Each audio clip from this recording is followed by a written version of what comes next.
Thank you, Ben, for the opportunity, and thanks to everyone who showed up. I don't know where you are, but for me, it's 10:30, and I love doing this on a Friday night instead of going out to a bar and having beer. So I hope my talk is worth giving up something outside. So I'm gonna talk about, I've been working a lot on polymer thermodynamics for the last 13 years, since the beginning of my PhD. But my lens to look at what polymer thermodynamics has changed and shifted. And so I heavily worked a lot thinking about how entropy plays a role in self-assembly. And for the last 2-3 years, I've been really trying to understand how chirality plays a role in polymer thermodynamics. And again, I never planned to work in chirality, but it's just that when I was working during my PhD, looking at the problem, I noticed these I found certain things fascinating, I guess.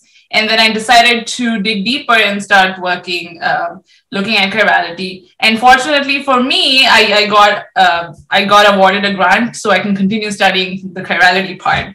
And it's not just a dream, and I can convert it into a reality. So, if you're not familiar with polymer thermodynamics, I'm going to give, part 1 is going to be a tutorial. Part 2 is going to be mostly ideas I developed during my PhD, but also with my graduate student. And part 3 is really the new stuff we are starting to look at. We mostly actually don't have answers. It's more that we have lots of questions. And this is something that we want to explore for the next few years. Okay, so that's my website at the bottom. There's my email address, and that's my Twitter account. So feel free to follow me. The website is not the greatest. I'm not proud of the design, but it still has information. It has all the pretty pictures that I can make. So definitely check it out. Okay, so before I talk about the science, I want to again acknowledge the people who helped me do the science. Most of what I learned about polymer thermodynamics was from Dr. Fernando Escobedo, who was my PhD advisor. And there's a lot of other folks who helped me, but I didn't list them all on the slide. And the students who worked with me on these projects are Natalie Buchanan, who was my grad student, and then several undergrads, Krisha, Hillary, Liana, and Jules. And then we used research computing at RIT, all the facilities there. They're a wonderful support team there as well, who've really helped me set up my lab, set up accounts for students, and help them really get their hands on, dirty in the computational world. And then some of the funding sources for my research. So some really generous support from RIT, and then also more recently from NSF. So whenever you think about materials templating, there's 2 kinds of ways to do it, top down or bottom up. And the reason we want to template certain structures is because there's this principle that a structure determines the properties. So if you really want to create a material with some specific property, you need to be able to tune the structure. And so there's actually 2 ways people approach this. And this slide is just extremely a bird's eye picture. So please don't nitpick if you like, this doesn't cover everything. I just like to view it this way. So in the top-down approach, this is like lithography, right? So you can make really intricate structures. But the approach is like Mount Rushmore. You want to carve 4 precedent faces on a mountain. So what do? You go find an empty mountain and then put in a lot of manual labor and remove the parts you don't want. And then you end up with Mount Rushmore, a beautiful sculpture. Right. And so the issue is the good thing is you can create whatever structure you want, but it is going to be slow, difficult, and expensive to synthesize. And the other extreme is bottom up. And I think of it as like building blocks, right? So you have different building blocks of different shapes, different interactions. So if you think of Lego, it's a 2x4 Lego has these patches that can connect to certain other Lego pieces, right? So here you have and it can bond to its neighbor or connect with its neighbor, and that neighbor can connect to a different neighbor. And you can come up with, again, a very complicated pattern, like you can make a giraffe out of Lego. And so again, biology uses a lot of this. And this is self-assembly, and this is governed by thermodynamics. The challenge here is that, we cannot, it's much harder to design our building blocks to form whatever structure we want. And self-assembly also has other issues where it gets trapped in certain other structures and it does not go into the desired result. Okay, but still it's a really versatile tool, which is why a lot of people use self-assembly. And so in my work, we try to rationally design the building blocks of the molecules that would form our desired structure. And so we use computational modeling because that's a great way to look at thermodynamics, a great way to look at different parameter spaces, and so combine different parameters and like study these things. Computational modeling also helps us look at length scales that are not accessible often in experiments. Okay, so I'm not going to go into detail, much detail of how we use our techniques, but we mostly use molecular dynamics. And I'm just going to give you a very, again, cartoony representation of what we do. So let's say we wanted to model this block copolymer, which is a bunch of polystyrene, styrene monomers. So it's a block, so that's a polymer that's connected to another bunch of isoprene monomers. And so that gives you polyisoprene. And so it's essentially two molecules joined end to end. And then we use some abstract representation of the physics, which is that polymers are long molecules that are kind of springy. And so since I have two different monomers, I want to represent them as two different colors. And then I go to a slightly more coarse-grained approach where it's not a string, but I have these beads, which are groups of monomers that are connected by bonds, okay? And so these bonds can also be springy, and then we end up with our molecule, polymer molecule. And in molecular dynamics, we take thousands of these molecules together, and we allow them to evolve using Newton's laws of motion, and we attach it to some thermal bath or whatever thermodynamics conditions that we want to assemble this in.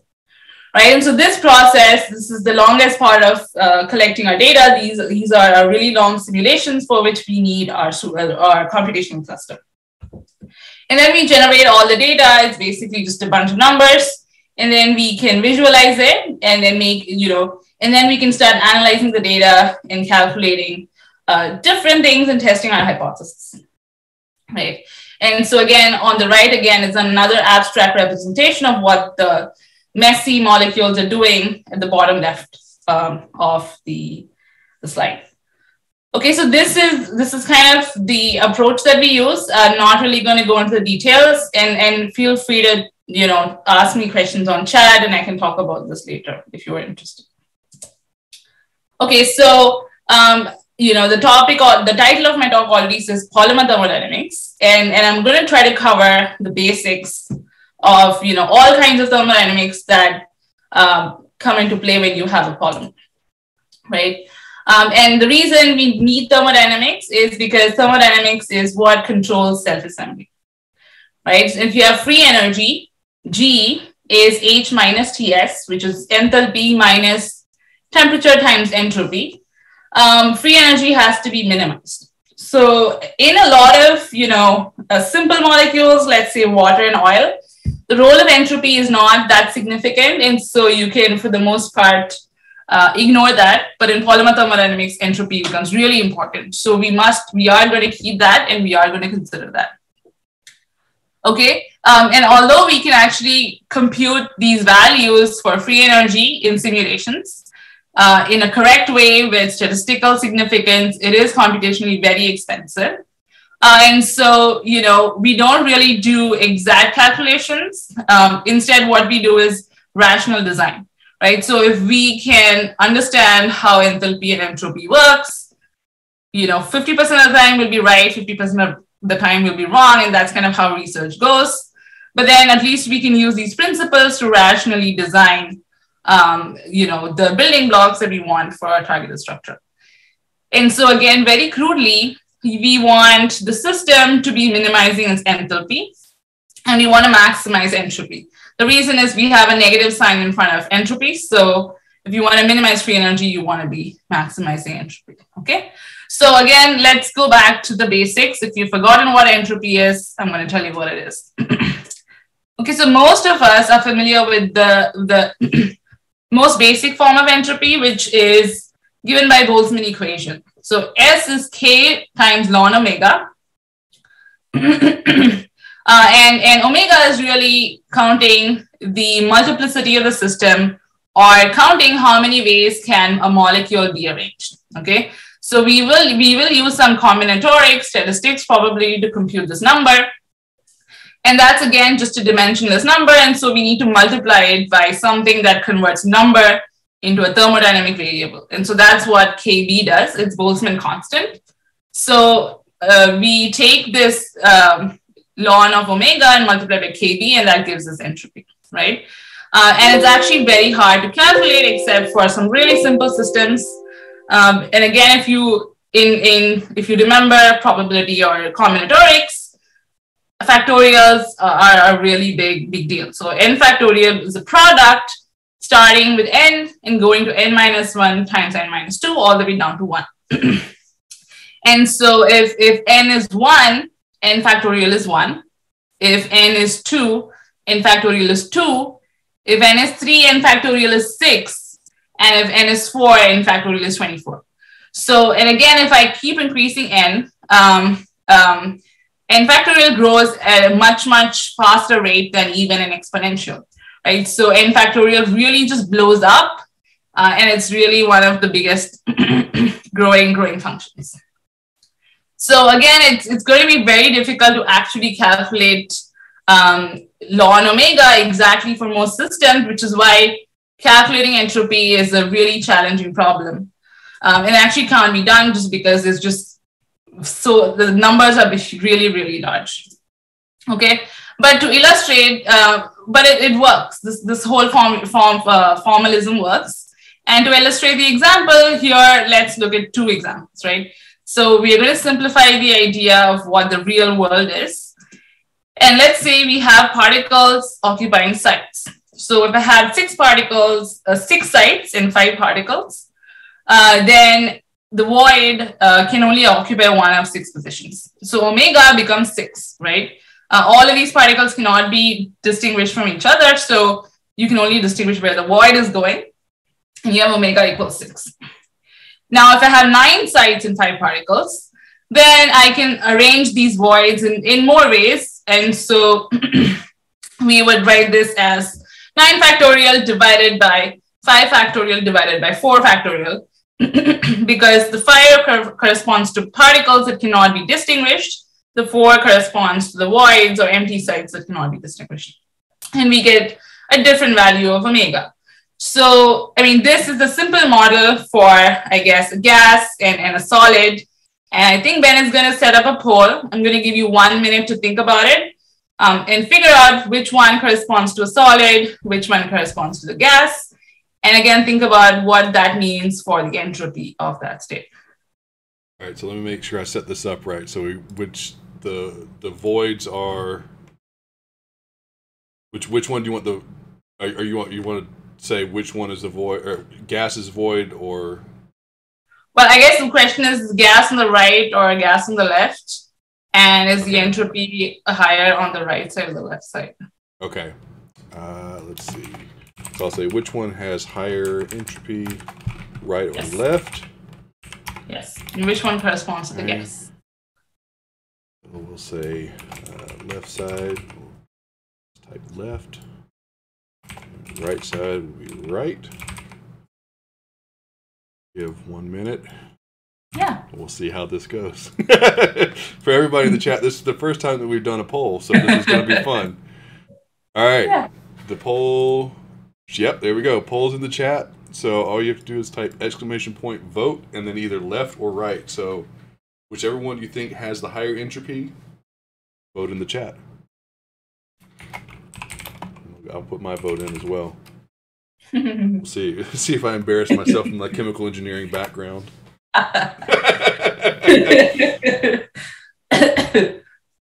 Is the voting anonymous? No. Oh. No. No pressure. You could really embarrass yourself. There's a good chance it's been a long time since I've done anything strictly thermodynamics.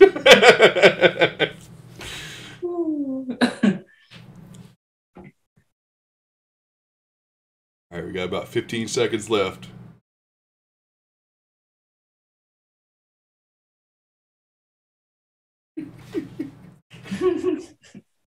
All right, the poll has shut down, and it looks like everybody that voted for the right.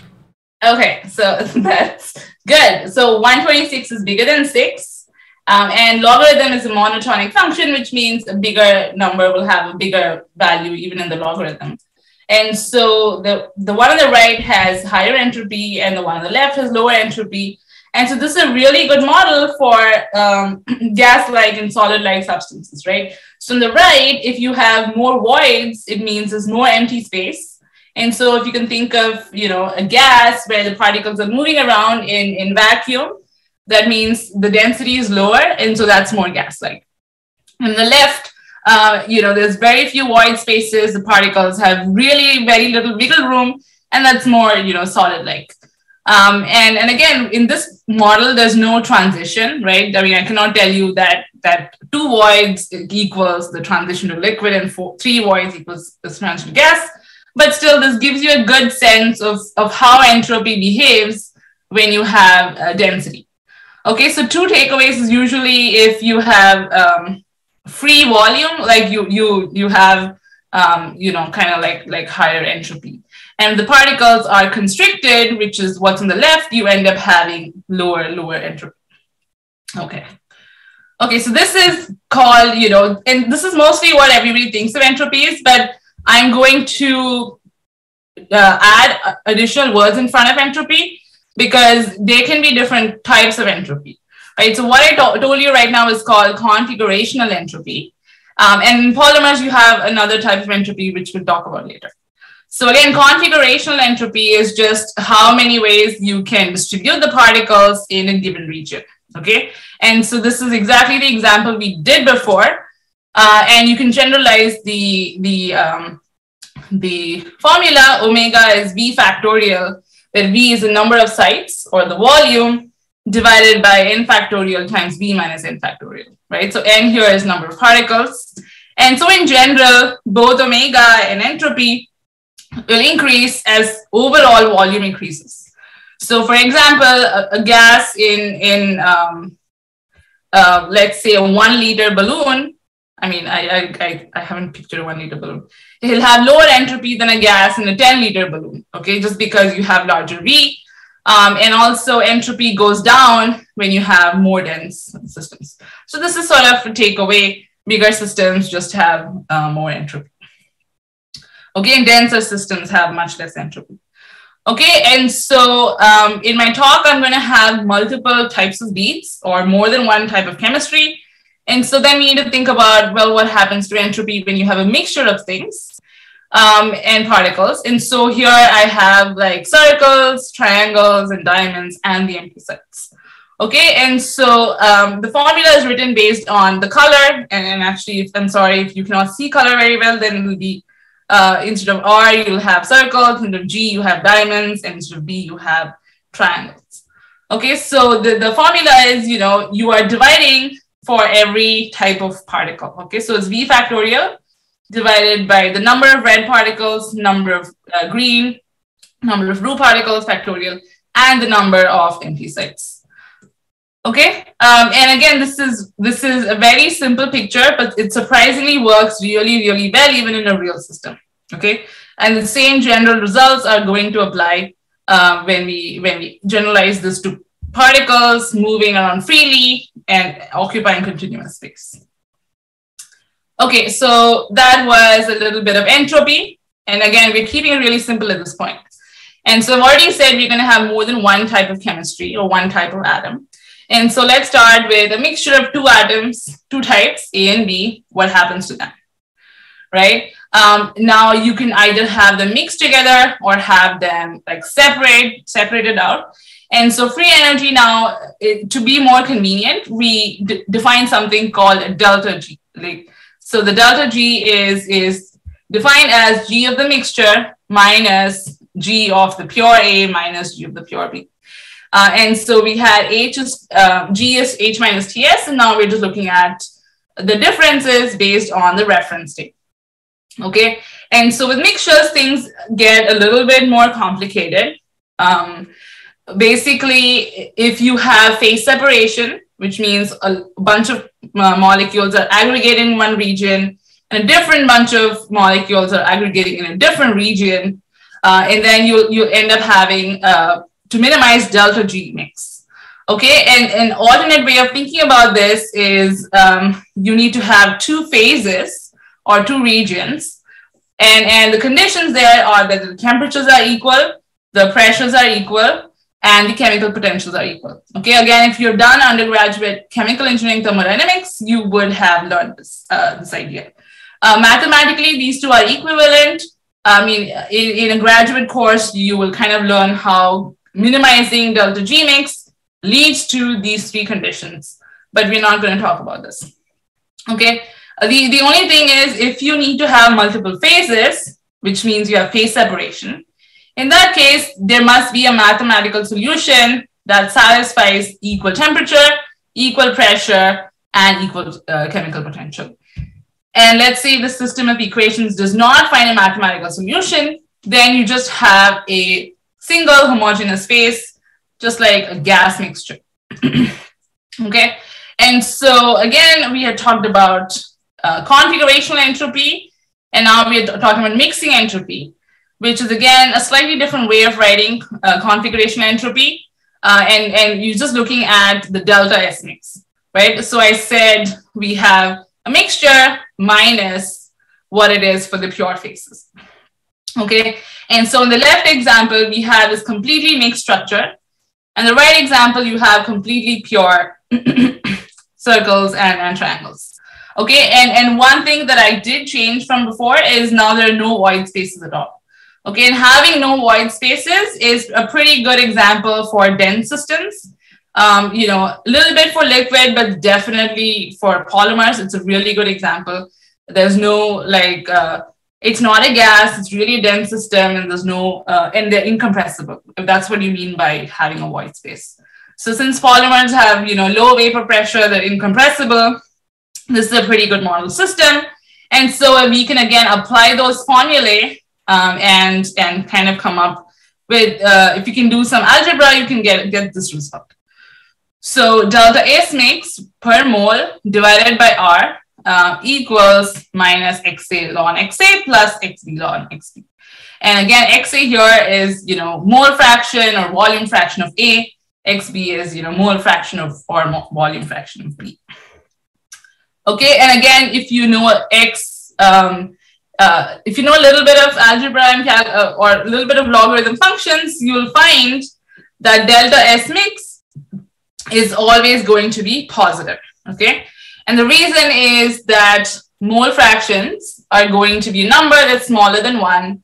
And so when I take the logarithm, you get a negative number, and then there's already a negative sign outside. Okay, so no matter how, whatever composition you have, whether you have 10% red and 90% blue, or 30% red and 70% blue, or 50-50, what happens is delta S mix is always positive. So that means that the left is always greater than right? That's what it means. And so therefore, mixing is always going to be favored for all compositions, right? Regardless of how much of which you have. And the reason is because entropy is going to increase if you mix everything together, okay? And so again, if you think about second law, you know, you want to always, the system always tries to increase its entropy. And so the left is always going to be favored. Okay, and so again, we can generalize this result for even phase separation, right? So when you have phase separation, it's never really that you get completely A and completely B. It's mostly lots and lots of A with some impurities of B, and lots of B with some impurities of A. But I can go through this whole derivation. I'm still going to get that mixing is always going to be favored for all compositions, right? So what this tells you is that if you don't have enthalpy, you are never going to see phase separation. You're always going to have a single homogeneous mixed phase. So we really need enthalpy. We really need enthalpy to force the system to separate. Okay, and enthalpy is when you have mixtures, we care about the net enthalpy because we're looking at delta H mix, right? So delta G mix is delta H mix minus T delta S mix. Okay, so again, when you want to create an interface, what matters is the enthalpy arising from the net attractions and repulsions, right? So all particles will sort of interact with other particles. There'll be some attractions, some repulsions. And again, different particles will interact differently. But what really matters is this net value of attractions and repulsions. Okay, so this imbalance is sort of related to surface tension and helps create and stabilize an interface. Okay, so and in a lot of polymer chemistry, polymer thermodynamics, we use the Flory-Huggins model, where delta H mix over RT, where T is absolute temperature, is this squiggly X or chi times XA times X. So chi is a repulsion parameter. It can also be an attraction parameter, but most cases repulsion parameter multiplied by, again, fraction of A times the fraction of B. Okay, so again, if you take our expression for delta G mix and you do delta H minus T delta S, and here we have divided by RT everywhere, you end up with this particular expression. Okay, and so if we are going to see phase separation, there has to be the mathematical conditions where you can find equal chemical potential, equal temperature, and equal pressure. Okay, so again, let's look at what, let me summarize quickly. Delta S is always going to be positive, right? If delta H is 0, it's really like an ideal mixture of gas. But in this particular model, it's chi times XA times XB, right? And chi can be negative or positive. And the consequence is, if you have an ideal mixture, it's always going to mix. That's the definition of ideal, right? A mixture is not different from individual species. If chi is negative, what ends up happening is that you have a really, really good solvent, or you have, let's say, ionic interactions. So it's always going to mix. Okay, and again, that's not what we want from self-assembly. Okay, and when you have a poor solvent where chi is positive, you have this trade-off, right? If the repulsion is not strong enough to overcome mixing entropy, in that case, repulsion is weaker than mixing entropy, and therefore you get a single phase. But if repulsion is stronger than mixing entropy, you can actually phase separate. And again, this is the regime we are kind of interested in. Okay, and so this is just the graphs of what I told you. Chi is a parameter that can be 0 or positive. And so that's kind of plotted here. And if I add these two up, I get this really interesting kind of shape. So at the bottom, and we're looking for a solution where the chemical equilibrium exists, right? And so that means the slope has to be same for the two phases. And if you look at the black curve at the bottom, on the left, you can see that the slope is negative, and the right, you see that the slope is positive, right? There's no place where you can draw a line, and 2 points on the line have intersect this particular curve. So if you have very low chi, system cannot phase separate, and very high chi, you can actually draw a tangent as this dotted line, right? So, and here the tangent has 0 slope, but both these two blue large dots have the same slope, which means they have the same chemical potential, right? And so you can do that for the cyan. You can also do it for the green. And so this orange curve is sort of the critical point. And so you need chi to be equal to 2 to see phase separation. Okay. So again, if chi is below 2, there's no phase separation. If chi is equal to 2, you start seeing phase separation. And for higher values than 2, you actually have full phase separation. Okay. And so, I mean, I'm going to quickly go this. This is just a visual proof of that. I ran a short simulation. And so here I have a mixture of particles. You can see they're fully well mixed. And when chi is greater than 2, you start seeing 2 regions. And I think it's important to note that in the blue regions, you do have some pink impurities. In the pink region, you do have some blue impurities, right? So that means that, when you have phase separation, you don't just have, all blue and all pink. It's going to be mostly blue and then mostly pink with some impurities. And of course, the number of impurities will depend on chi. So if I increase the repulsion even higher, then, the number of impurities you can see is kind of dropping, right? So now you have very few impurities in the system. Okay, and so you can also do this when you have unequal amounts. Like here, I'm changing the mole fraction or composition. And again, it's going to phase separate once you have a high enough value of chi.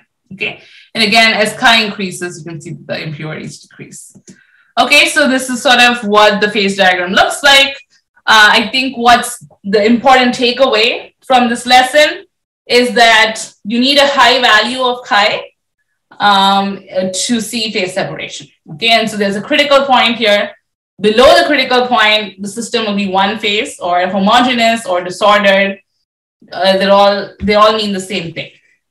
And above the critical point in this red region, you start seeing 2 different phases. So you're going to see phase separation, and you'll see two different phases. Okay, so this is all theory for liquids, and eventually we're going to take all our learnings and apply them to polymers. Okay, so we're not done with liquids yet, so bear with me.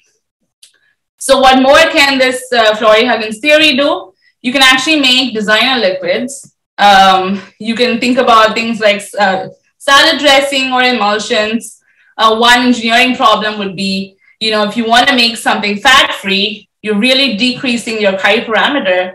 And so your phase separation is suppressed. And now how do you deal with, nicely dispersed oil droplets with carrying flavor when you pour your salad dressing on your salad?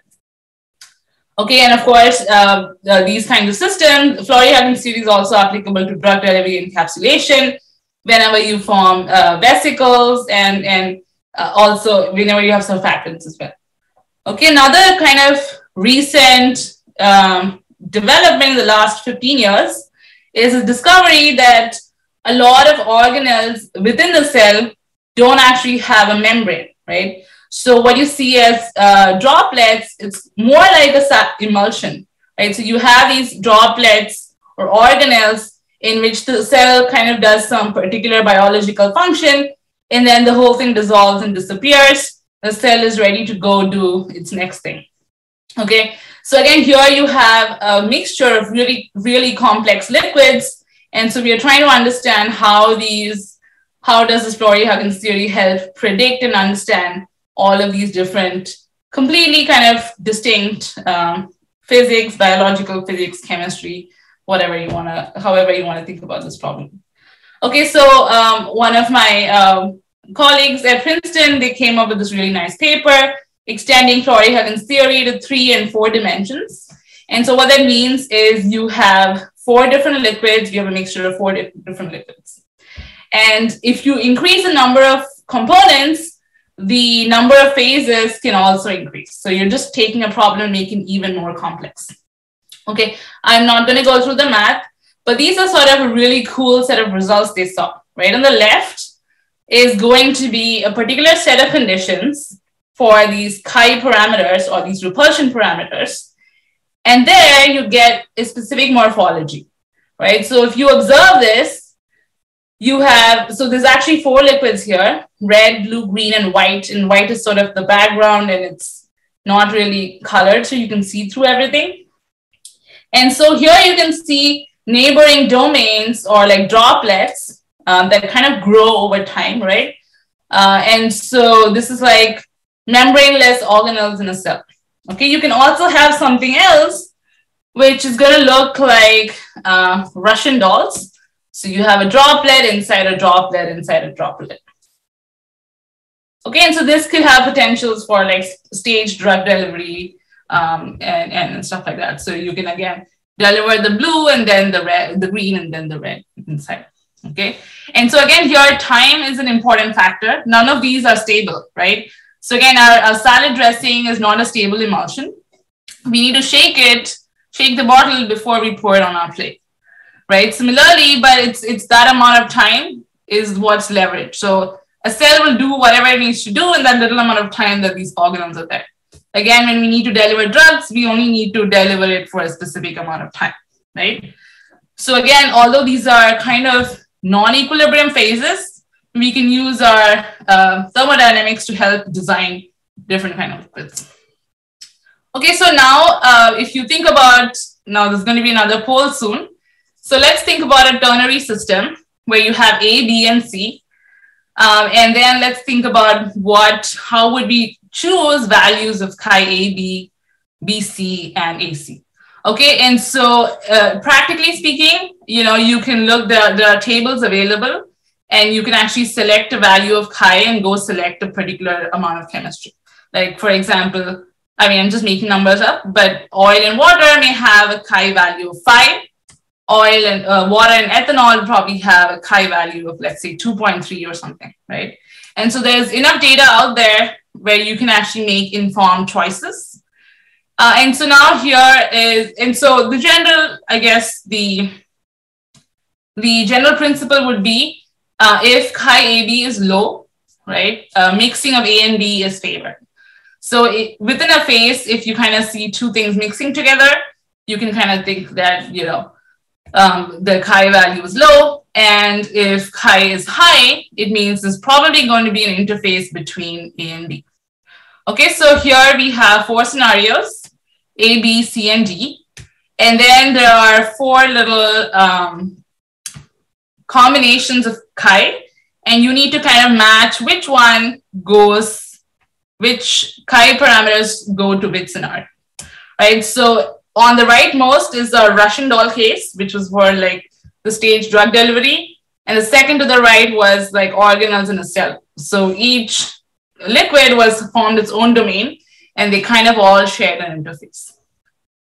And then the left is, more something that you see in traditional chemical engineering, like liquid-liquid extraction, where the B solvent B will, extract A for you or extract C for you, okay? And then, scenario A is just a simple, A is completely immiscible and B and C are quite miscible. So maybe if you think of, water, ethanol, and oil, okay? So then if you want to set up a poll, what they would need to do is figure out which set of chi's go with which case. All right, we're going to try this again. I've got the poll set up, so it should give this one is a little harder. Yeah, this one I've got 2 minutes on it, and yes. It will give you 4 different order options, basically, for the 4 choices at the bottom. So the 1, 2, 3, and 4 at the bottom.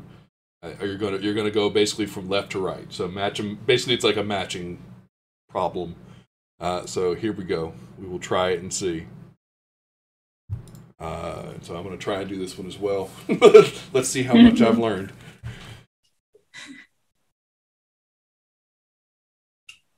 Okay, shoot, it doesn't. All right, it didn't say what the A, B, C, and D are. That's not good. I don't know a good way to do that. Can they see the slide? They can see the slide, yeah, but the way I had the poll set up was I had like the orders and then what you vote. Oh, that's going to be a problem. Yeah, this one might need some work. Hang on. Okay. Okay. So. Yeah, I think we might have to skip this one. Sorry. We can maybe just give them 1 minute to think about it and write it down on a piece of paper or wherever, and then I'll go and reveal the answer. Okay. So I'll give you 1 minute to think, because you do have to think a little bit. Yep. And yeah, and then I'll give the answer. Okay, that sounds good.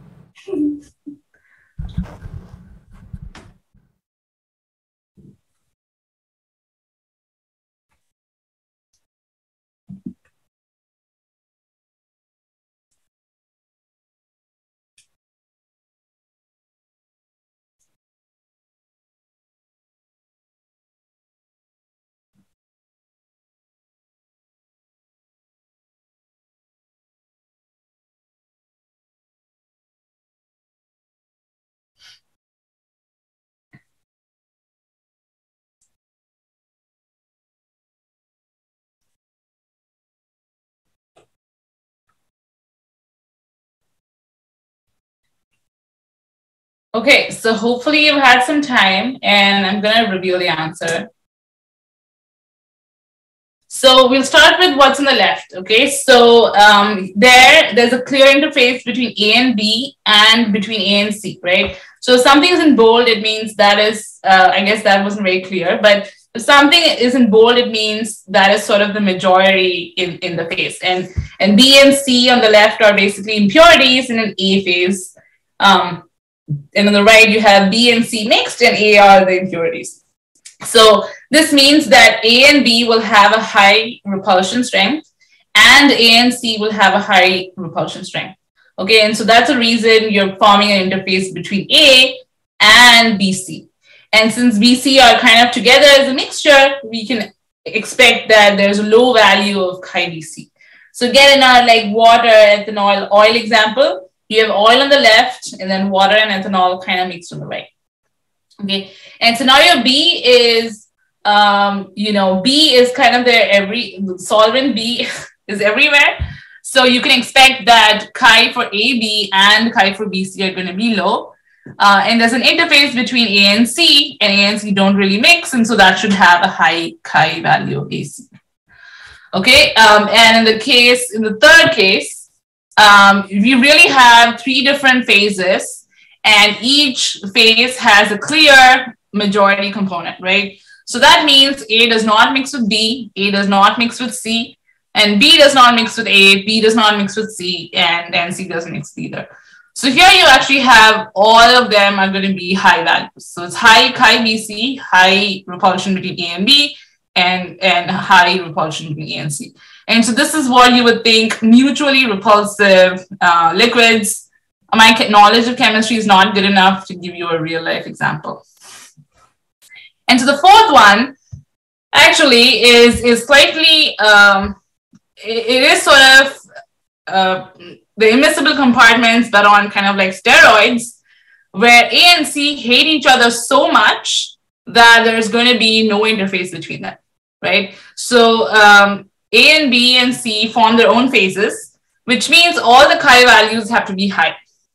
Okay, but the difference between Russian dolls and the compartments is that in Russian dolls, A and C simply like never ever encounter each other. And so that means that again, that AC have an extremely, extremely high value of repulsion.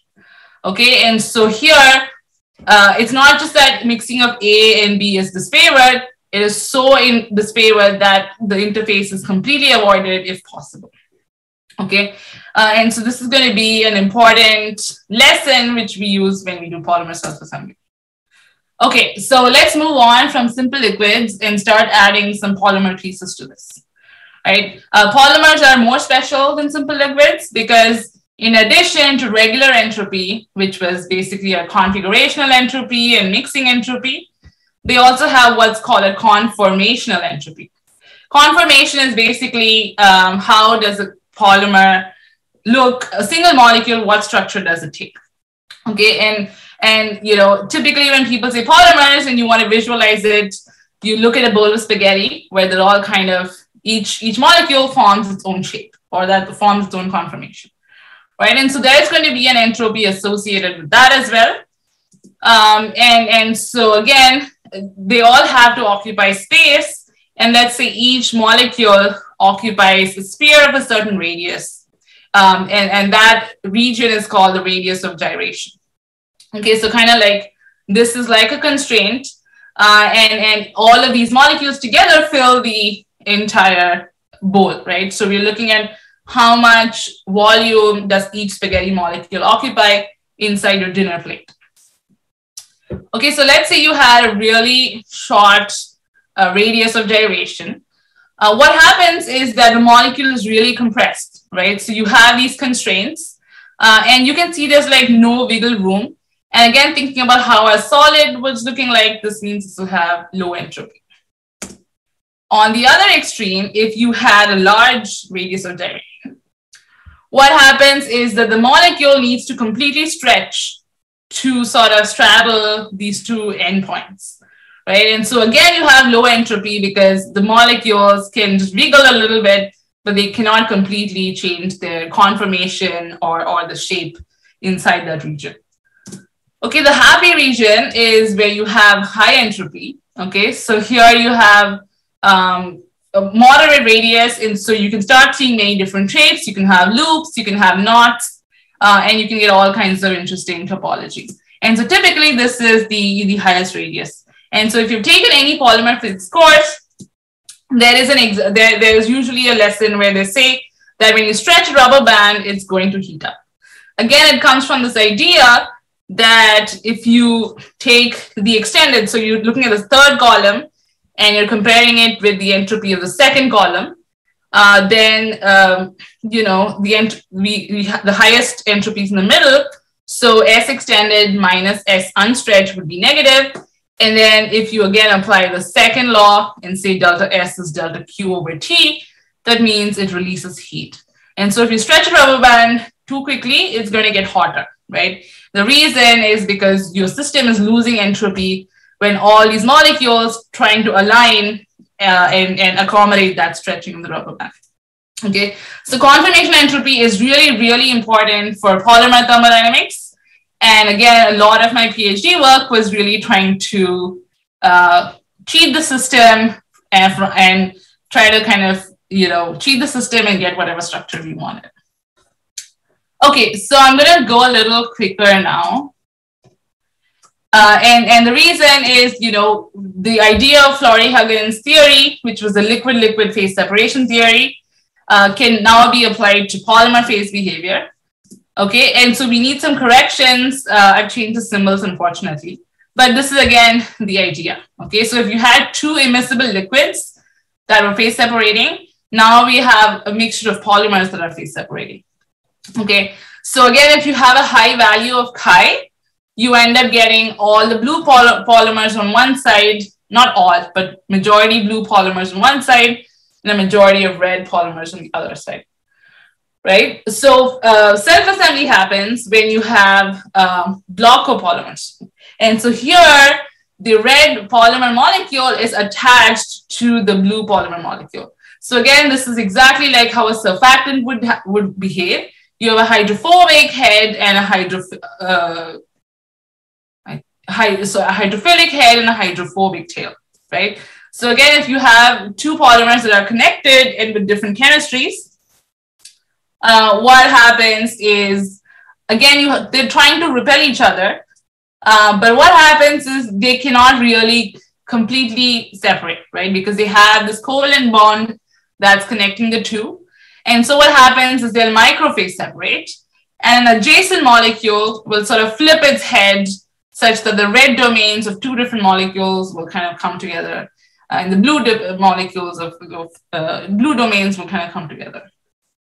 And so with longer and longer length scales, you start seeing these patterns. And here's a simple pattern of striped structures. And so going all the way back to my first slide where we are trying to control the structure, the idea is if we can use block copolymers, you can get all these structures and we can start tuning them. Okay, and this is the block copolymer phase diagram. And so the part where you go from disordered to ordered looks very much like this U-shaped curve that we saw from Florey-Huggins theory, right? So you have this U-shaped, but now since you have this connected molecule, you have other windows or vertical stripes. I'm going to talk about those windows and vertical stripes. Basically, what it means is that the ways the domains form, they can form different shapes. So again, if you had a disordered structure and we looked in a microscope, and here we're doing it in a computer simulation, you can really see no structure. You just have kind of red and blue domains kind of mixing together, and that's what you get. Now, if I start going to the right or start adding, changing the fraction within a single molecule, you can start seeing micelles, cylinders, or a network structure, which is called a double gyroid. And you can have lamella structure, which are the stripe patterns that I showed you in the previous slide. So this network pattern is pretty much what I'm really, really interested in studying. And that's kind of where this whole idea of entropy and chirality kind of really kicked in. Okay, so that was kind of the end of the tutorial. Do we have questions? Yes, we do. Let me just go ahead and run through those real quick. Okay, so going back to the sort of at the beginning where you talked about how you represent these computationally. Do you represent each monomer individually, or can you group, like, let's say you have a chain of 7, 8, 10, whatever. Can you lump them all together? Great question. So we come at this from more of a polymer physics perspective and not very specific chemistry coarse graining. So this idea of mapping how many monomers go on to one bead, that's called coarse graining. And we don't really do an exact job of that because we want to look at length scales that are at the length scale of the molecule. So, typically it would be between 4 to 10 monomers. That's typically, but we haven't actually gone and actually measured and characterized it. And sorry, one more thing. And it usually doesn't matter for these problems because this is a block copolymer. If this is a protein, that would matter a lot because there is so much variability within a single molecule, right? Here, a block copolymer is mostly A and then mostly B. So we don't need that degree of exactness, and so we don't necessarily do that. Okay, that makes a lot of sense. You talked about how doing an explicit calculation of free energy is very computationally expensive. Can you give kind of an idea of what that means, in practical terms? Yeah, and I have done this in my PhD. I would say, so the advantage of doing computational work is we can really go through a bunch of, we can blow through parameter space, I guess. So let me go back to the space diagram, for example. I had run simulations in these points. These are really baby simulations. So each simulation would take me like 15 minutes on my computer. But the idea of developing a phase diagram without free energy calculations is I basically run one simulation for each point. Right? And let's say I wanted to make a grid, and let's say I wanted to do 10 by 10, I would run 100 simulations. That would be a typical simulation without free energy calculations. But if I needed to do free energy calculations, I would have to do 50 simulations per point, typically. So every single point just becomes 100 times much harder to do. All right. And so, I mean, like then I can be really exact. So we can complement a broad search. If we wanted to nail down this particular point, then it would be worthwhile. Sort of, I'm going to go really here, zoom in and put all my resources. But just putting resources everywhere is kind of, a waste. So you do the explicit determinations you do if you're really like fine detail determining something, but you can sort of broadly determine it without doing the explicit calculation. That's right. Got it. Can this equilibrium equation be used to predict the crystallization concentrations of proteins in buffers? Crystallization concentration in proteins in buffers. So it can and it has been. I think the challenge really is I'm not a chemist. The challenge really is this mapping of this chi parameter. So I kind of said that there are textbooks, and so for like the tables, if you have simple chemistries, you can easily find chi. But again, like proteins are not simple atoms, right? Proteins, you can think of them as patchy particles because you can have hydrophobic patches, hydrophilic patches, and this chemistry kind of goes, out the window, kind of, when you do that. But I think the math behind it is similar. Like if you can find a different, if you can change this particular equation and get a specific, you can get an accurate equation for the enthalpic interactions. Then you can apply this algorithm. This is public. This is in textbooks. This is not really. So this tutorial was from like textbooks. So if you can figure out what an accurate enough, good enough for your type of proteins, then you can certainly do this. All right. So you'd have to do a little bit more work up front, but then you should be able to apply the same principles. The theory is quite solid. So you mentioned in terms when you talk about the phase separations, you said in theory you could have a perfectly phase separated system. In practice, you never actually get completely separated. What's sort of the limit? Like, how much impurity could you have and still consider it phase separated? I think anything in this red domain is phase separated. I mean, you can obviously go over here, it gets really, really tiny. So again, it depends on your application. If you're trying to create like a microliter or something, then 1 in a million, you can withstand 1 in a million. Okay. But if you want like liters of substance, then 1 in a million is really kind of nothing. You need 1 in a trillion impurity. So gotcha. I guess it depends on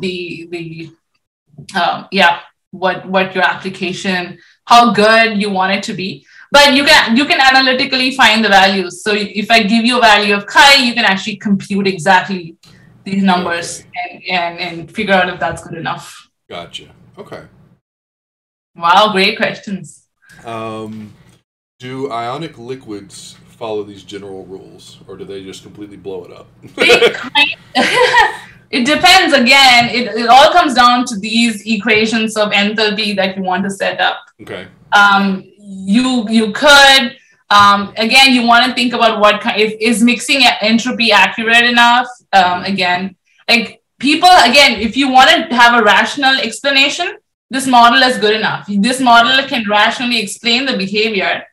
What it cannot do is give you the number of this impurity, right? If I tell you chi is 2, find this number, it's going to give you a wrong number. But I think overall it will give you the rational design part will be good. Okay. Let's see. So what could be the potential scenario where slow separating phases are used for drug delivery?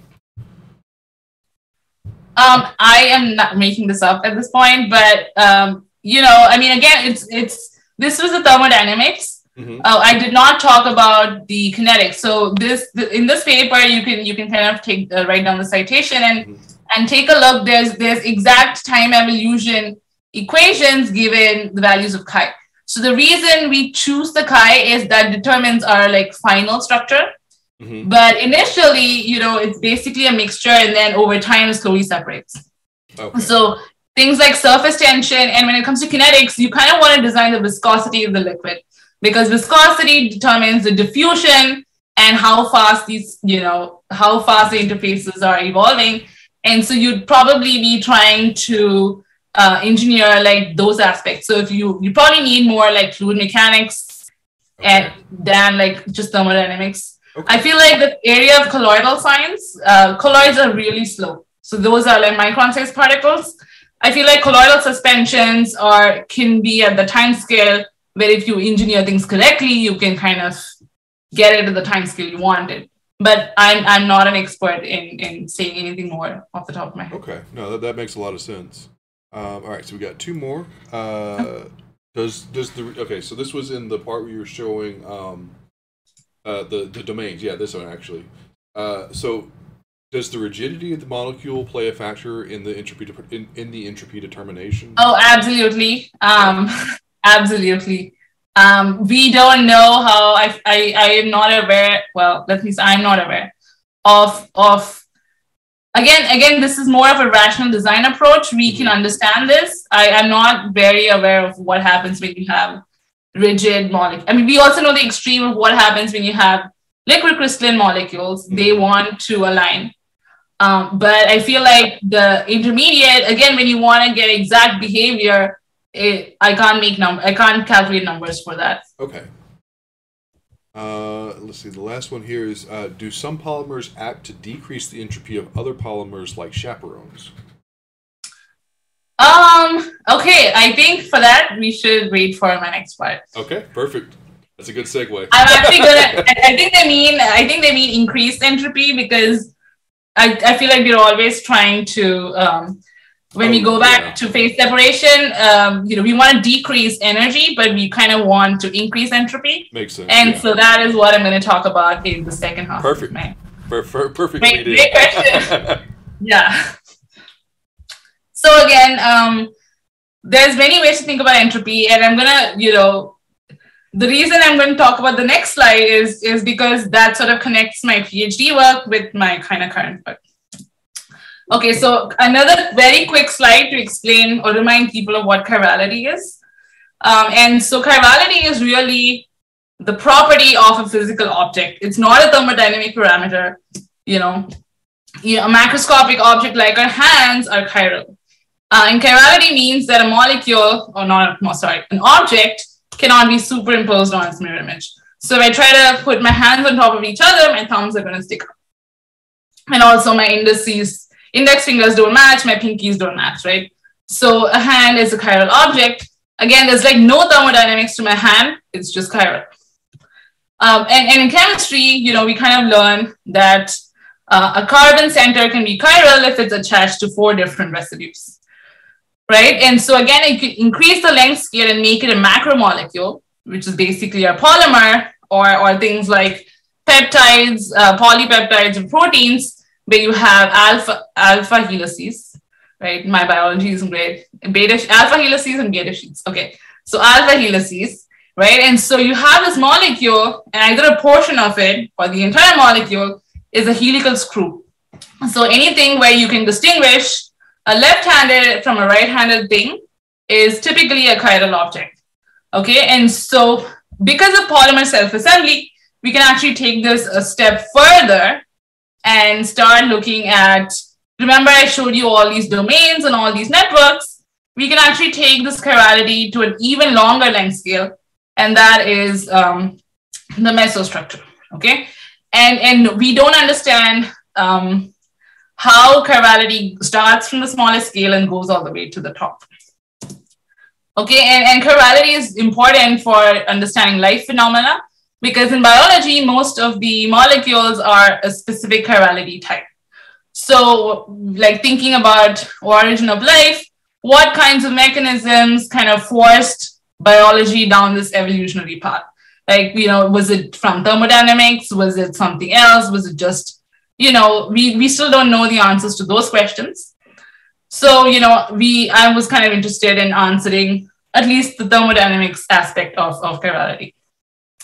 And from an application perspective, chiral materials are usually optically active. And so if you can form mesostructures that are the length scale of visible light, you can start doing really cool optics with it. Again, I'm not an optics expert. Most of this is what I've read somewhere and just repeating it. So I don't know more details. Okay, and so we are thinking about hierarchical self-assembly. And normally you just think about thermodynamics, but now maybe we can start thinking about chirality, even though it is not a thermodynamics parameter at all, right? In free energy equation, there's no variable that has anything to do with chirality. So, so this is really interesting. We don't know why chirality occurs. When I mean by why chirality occurs, I mean why chirality goes from smallest length scale to the longest length scale. So you can think of building blocks as either chiral or achiral.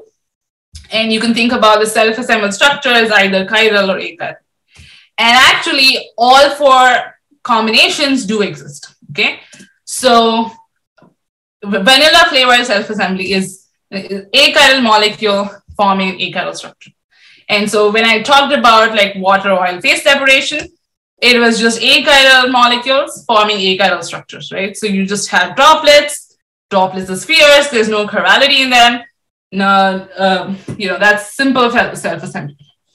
Okay, you can also have chiral molecules forming chiral structures.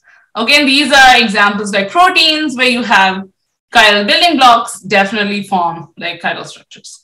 We still don't really know how it goes all the way up, but we have evidence to show that that phenomenon exists. And we call it chirality transfer. The third one is a lack of chirality transfer. So, a chiral molecule will also form a beta sheet, which is not necessarily chiral, right? The helix is chiral, but the beta sheet may not be, right? So you could have a chiral building block, but not a chiral structure. So again, that's a lack of chirality transfer. Fourth one is kind of surprising. And this was kind of what was from my PhD research with spontaneous emergence of chirality. So there's no chirality at the smallest length scale, but suddenly at a longer length scale, you suddenly have some chiral structures forming. Okay, and so again, block copolymers really exhibit phase self-assembly. They also exhibit chirality. And so we can start thinking about different combinations and answering these questions. So first, I'm going to talk about the spontaneous emergence of chirality. And then I'm going to talk about the lack of chirality transfer. Hopefully in 5 years, I'll have an answer to lack of or the chirality transfer question.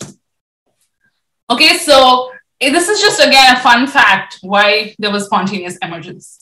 So among the different structures from block copolymers, we actually have something called a double gyroid, which is shown in the slide.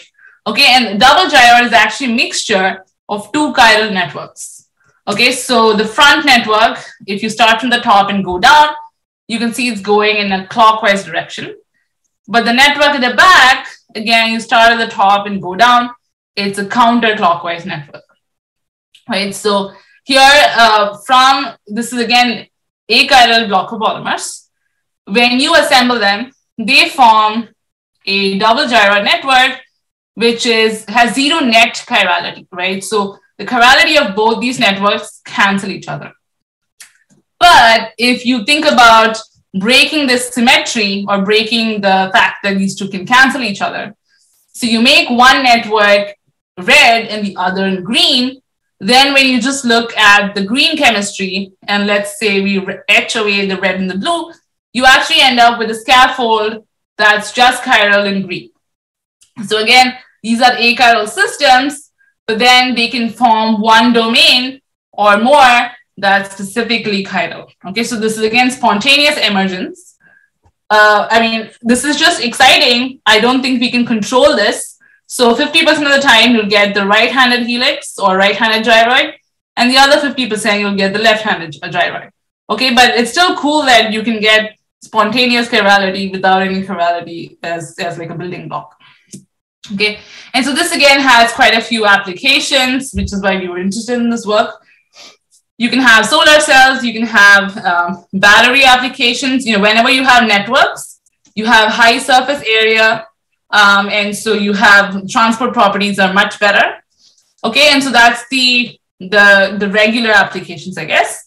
And the optical applications are these chiral networks actually can result in structural color and even negative refractive index, which could be again leveraged for some optical applications. Okay, and so that's kind of the structural chirality arising from no chiral building blocks. Okay, again, I want you to, okay, so going back to the phase diagram of block copolymers, this is still a very challenging structure to create. So if you look at our full phase diagram, which is a rectangle, that's, you know, disordered, all of our different structures, but in this, you know, green band, that's the only region where our targeted structure is stable. So any issues with modeling the system, let's say you are in an experimental lab and you're synthesizing something and you fall like 2% to the left of this region, you're not really going to get the desired structure. So again, any error in the modeling, I mean, all models are, you know, approximate, right? So an error in the model, error during synthesis, you really fall in the wrong window and then you kind of never get the structure. So it's really challenging to get these particular structures. And so our goal was to try to use entropy to kind of make this tiny 5% window something much larger, like say 20 or 30%. So once we make this much wider, it should be easier to synthesize these structures. Okay, so give me 1 second.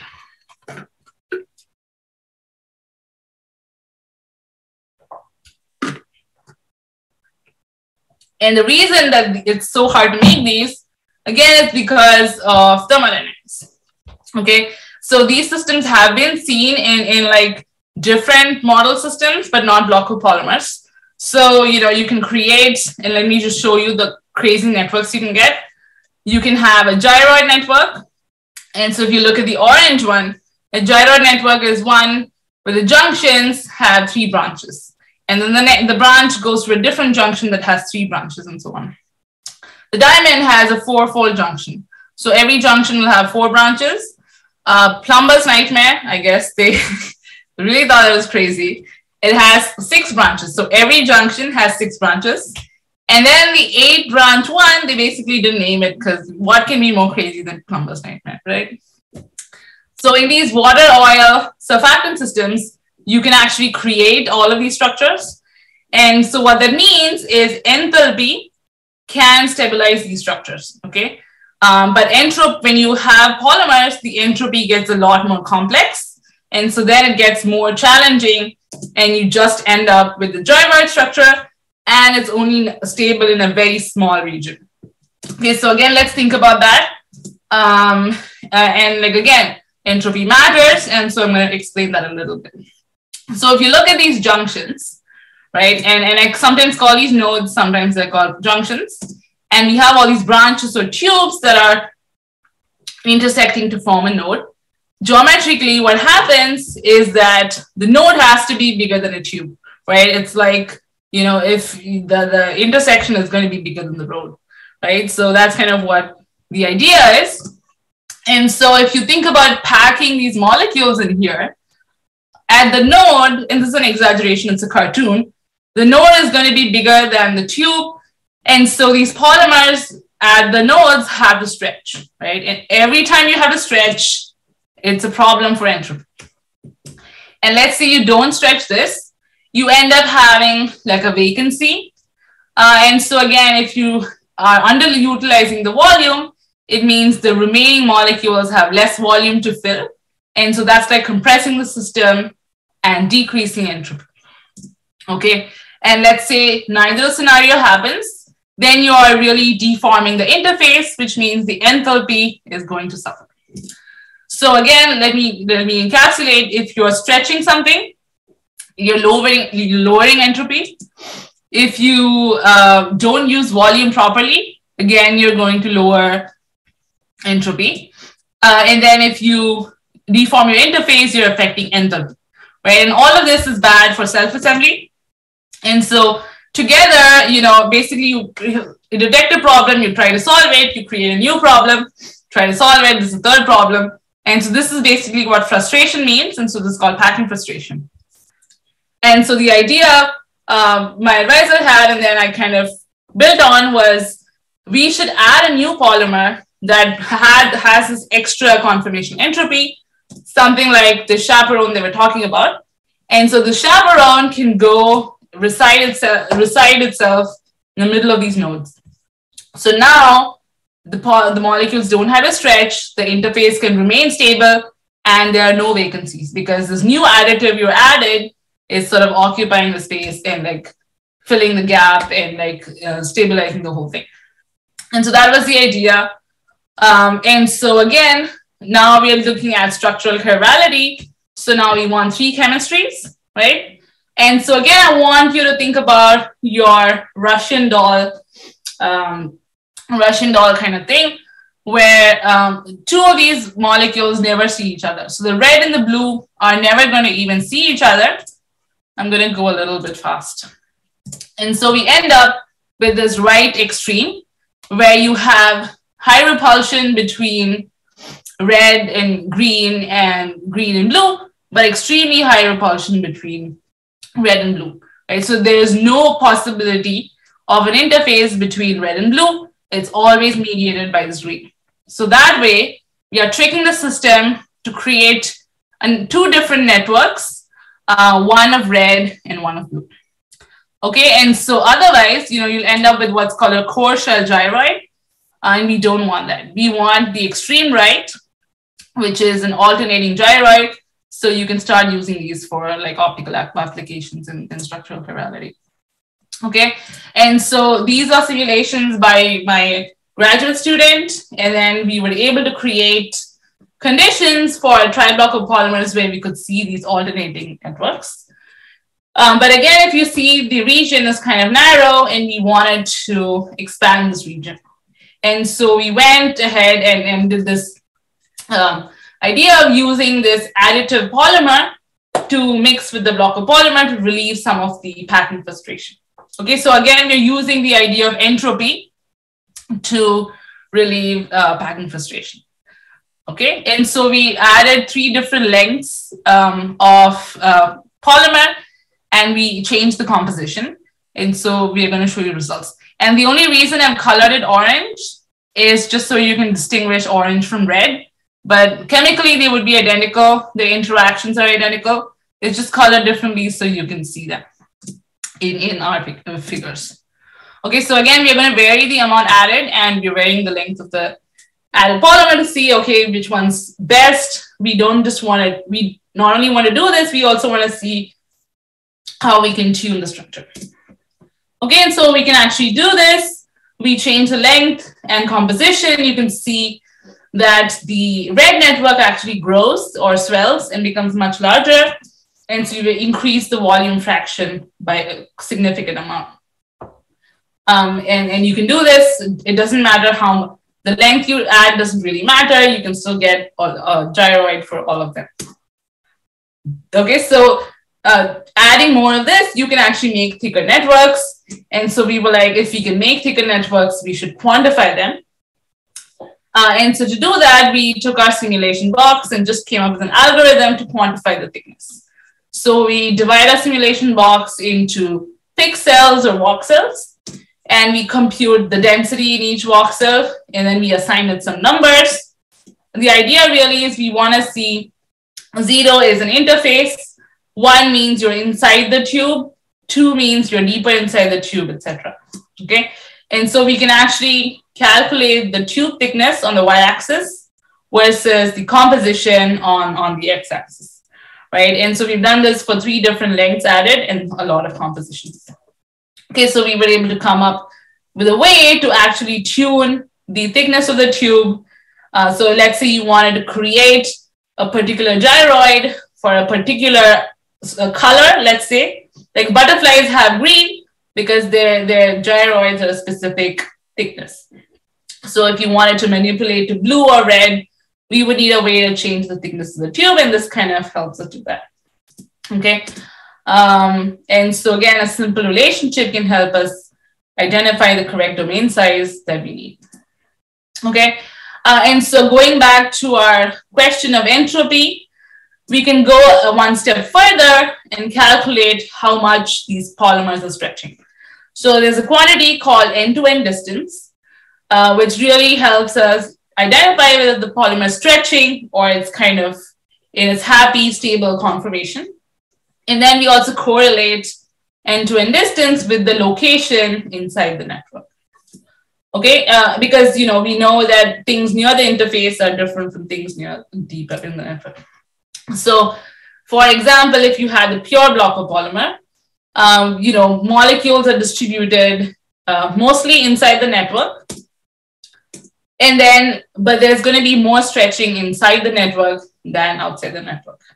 Okay, so our idea was to really add, and so this is kind of the cartoon that a pure block of polymer would have. And our idea was when we add this extra polymer, is it going to go reside in the network and help this whole system become more stable? And so we actually did that. So in black is for the block of polymer and the orange is for the homopolymer. And you can see the distributions for the homopolymer are clearly deeper inside the network. And so that basically, our hypothesis was kind of confirmed that the orange molecules are deeper in the network. And then the question about end-to-end distance, how much entropy are we adding, right? So again, the homopolymers appear to be at their bulk or desirable state, right? But the block of polymers are not. So, so that means, but the overall entropy is still good because entropy is the sum of contributions from the block of polymer plus the contributions from the homopolymer. So even if you add some homopolymer that is in the desirable state, that's going to help increase the entropy of the overall system. Okay. And then, not everything is optimal. Some are better than the others. Okay. So that was kind of our conclusion. And so here is where we had chiral structures from achiral building blocks. And we ended up with, using entropy to really help us with what we want to do. Okay. All right. And I think I'm going to actually stop here. I do have more slides, but I think in the interest of time, and I'm also getting a little tired, I'm going to stop here with a joke. Self-assembly is hard. And, I still have IKEA furniture, although I'm no longer a grad student. And here again, this is a really kind of depressing cartoon, actually.